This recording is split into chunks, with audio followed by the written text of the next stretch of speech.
See, I have mixed almond flour, melted butter, a little bit of sweetener, and preheated the oven.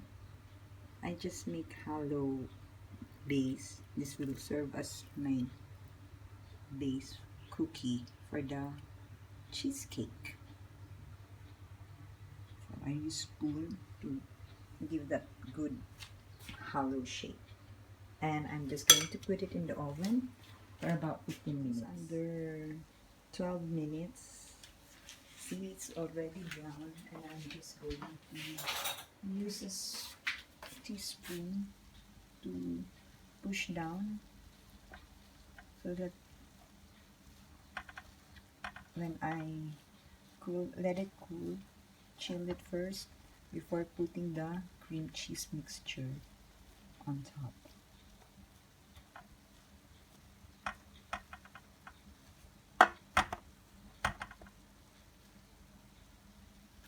It's a little brown, but it's hard enough. I'll just chill them in the freezer for about some minutes, 30 minutes. But the other one, the silicone mold, I just let the heat go through that for around somewhere. Back to this cream cheese filling. See, I just estimate it's about 1.5 cups. So I added 1 teaspoon of vanilla extract, a teaspoon of maple syrup, then this Stevia sachet.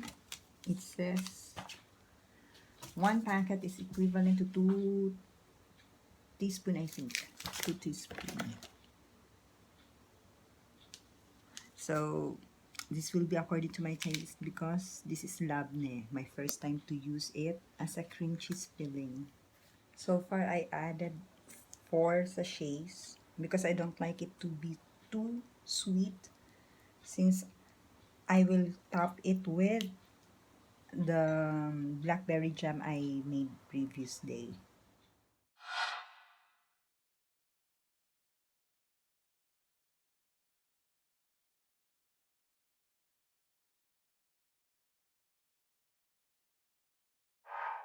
After 10 minutes of just using the heat from the oven, it's kind of brown, it's kind of hardened up. I'm going to chill it for some more minutes before applying this cream cheese filling. Put them on top and will again chill. So after putting the labneh filling, I'm going to cover this and put it back to the freezer again.